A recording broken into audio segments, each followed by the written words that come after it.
All right, everybody, welcome. This is 216 Papa Bravo. Today we're going to be talking about some improvements to your Smith & Wesson M&P. These are a selection of M&Ps. We have a M&P 45. This is an M&P core that's competition optics ready, which is what this is. It's an optic, Burris optic. This is in 40 caliber. This is a duty carry weapon in 40 caliber M&P. This is a 9mm or 9mm 9C, the compact version of the standard version, and then this would be your shield in 9mm. So what I want to talk about today is an improvement that you can make to your M&P line using the Apex 45 duty carry accessories kit. Now this kit is complete. It comes with your sear, a trigger spring, a new sear spring, a ultimate striker blocker, and a tool to help you get at your ultimate striker blocker. So what I want to do is I want to tear down a weapon and show you the different pieces we're going to be talking about and different things we're going to use. So back in a second. One other thing I did want to note is that Apex also makes a great armor's block. This allows you to put your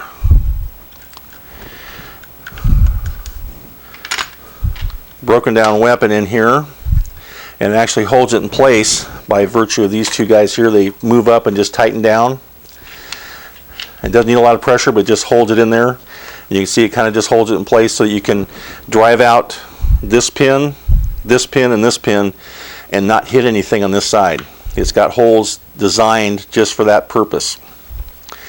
So you need some kind of way to hold your receiver. You need some kind of a pin or pin holder, pin pusher, and a hammer, of course, to get the pins out.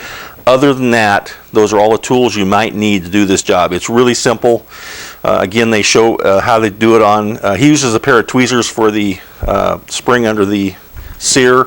You can do it with a real fine pair of needle nose pliers, a really fine pair if you have a small pair, or some tweezers. Either one works fine. So those are the tools you need to do that. Okay, so let's go over the parts that come in the kit. Basically, we'll start with this. You get two springs. One is a really small itty-bitty spring. I don't know if you can even see it in there. Hold it up against the paper there. Right there is your small spring, and this is your large sear spring. Smith & Wesson in the early days made a small, for the first couple years of production, I think the first 4 years of production, they made a sear spring. We're talking about the part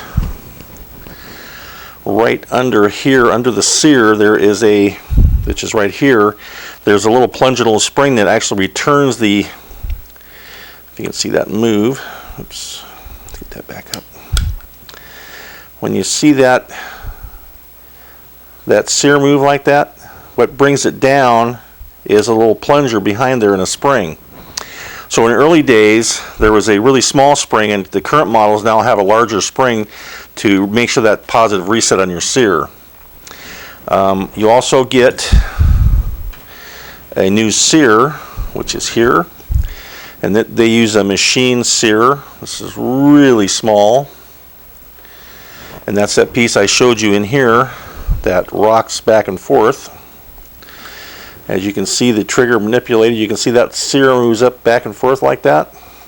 That's your sear that actually releases your striker to hit your round that makes it go off. Then you get a trigger spring, which is located right here. Again, the light's not great here. Let me see if I can get it upside down for you. The trigger spring is right here. And it as a return trigger spring, actually you expand it when you pull the trigger. You get a good shot of it there. You expand it when you bring the trigger, and that's what brings the trigger back to its normal position. You can use a stock trigger, but they don't suggest you use that. If you want to do this a duty carry kit, which is what this one is, you want to have the heavier spring, which brings it back up to about a 5.5 pound trigger pull. So you're fighting this trigger, this spring, and the spring that's in your striker blocker. that makes all this work. And then the last part of it is your striker blocker itself, which is right there. And then a tool to help you keep everything together when you put the sight back on. Apex Tactical makes a really, really good video. They are on YouTube. If you go to Apex Tactical or look up Apex Trigger Kit or YouTube/user/Apex, you'll find it. They have a great instruction manual how to remove your pins. You have 2 roll pins. There's one here, one in the back, and there's a third pin that only comes out one way. That must come out from this side out that way. They do various things. This pin holds in your rear trigger housing group block. This front pin and this pin hold your trigger together and your front housing block. Okay, so you have all those pieces. I won't go into whole detail about how to take it apart. You basically have to remove your takedown lever, and it comes out pretty simply. Hard working around a camera here. Just get it started, twist and turn until you get it to come out. There's a little retaining spring in there that you have to get in the right position, and then it just pops right out. Okay, pop right out. Geez, I've done this 20 times in this, now I can't get it. There it comes. You can see there's a little spring, retention spring right in there that holds this in. You push this pin that way, you push the rear pin that way, you push this pin this way, and you can pull out both the blocks in the trigger group. Again, I won't go through that. They do a great job of demonstrating those and how to put everything together. They also include a slave pin, which is this guy right here. Just a light piece of plastic, doesn't do much, but it's great for holding the trigger together. Under here, right in here, there's where that one pin goes through. That's one of the pins that this guy is, that actually holds your spring and your trigger group together and your slide release.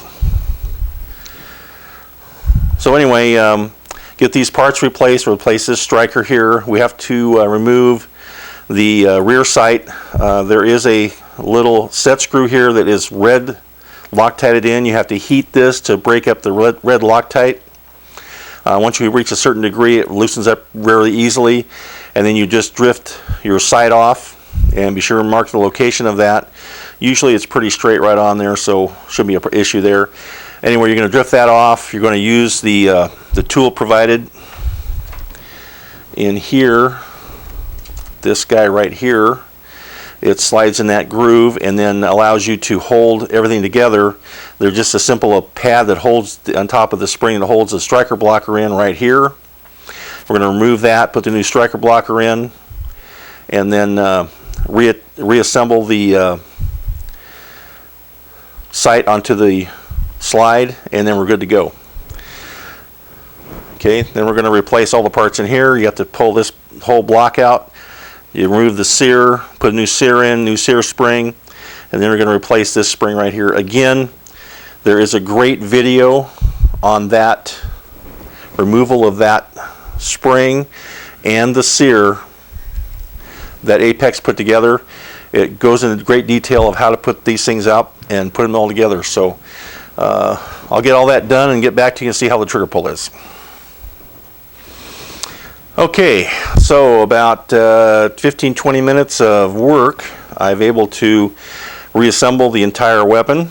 I have the new sear, striker blocker, and front spring, and I've relocated all my pins and put it all back together. Now the true test is, and again we're going to show a empty weapon here, this for shits and giggles, and we're going to show a trigger pull that's vastly improved over what it was in stock. There is still some take up, but you'll notice that it does get firm really fast, and the release, smooth and crisp. Reset.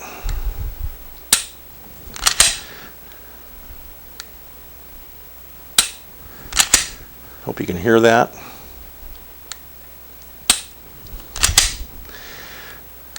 And again, the reset, really nice. Again, the Smith & Wesson trigger, not my favorite. I do prefer the Glock style that has a middle safety in it.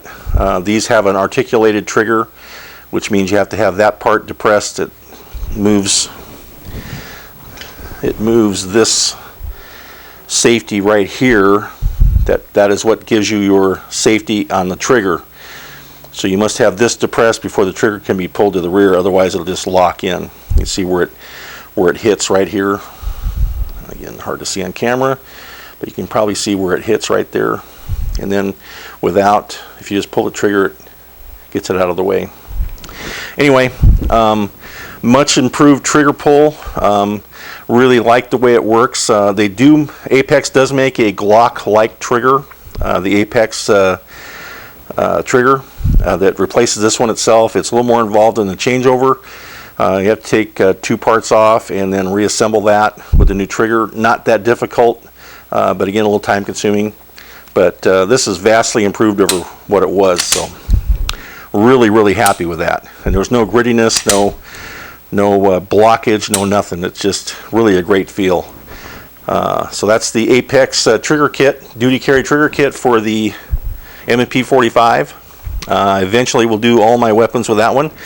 That's $92.95 per weapon, so $100 a weapon. But I'll tell you what, if you guys have an M&P and you want to improve the trigger pull, this is a cat's meow. It really does take a few tools, and it's really not that difficult. If you're mechanically inclined at all, and you've done some minor gunsmithing before, this is a piece of cake.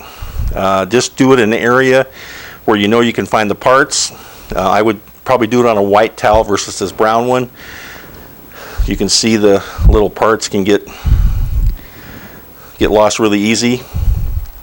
So I do it on something that in a highly lit area, and in an area where you can, in case that spring in the sear decides to pop out, which it doesn't really, but you never know, it might do it. But I would definitely look at doing that. So really a great project and a really good improvement for your weapon.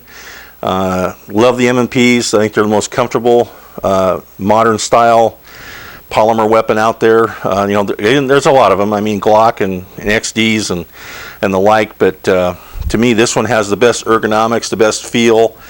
The only drawback that I have is the way the trigger mechanism is, and this kit really improves that. And actually for another $42 you could replace that trigger with a Glock-like trigger and have the best of both worlds, I think. So there it is. Just wanted to let you know about that. And if you guys decide to do it, leave comments below or ask questions. Go right ahead. It's Apex Tactical online. They have their own website. You can also get a hold of them. They have a toll-free number. Don't know what's on there, but anyway, if you go online and look it up, it's on there. They're out of Los Osos, California, down south above Santa Barbara.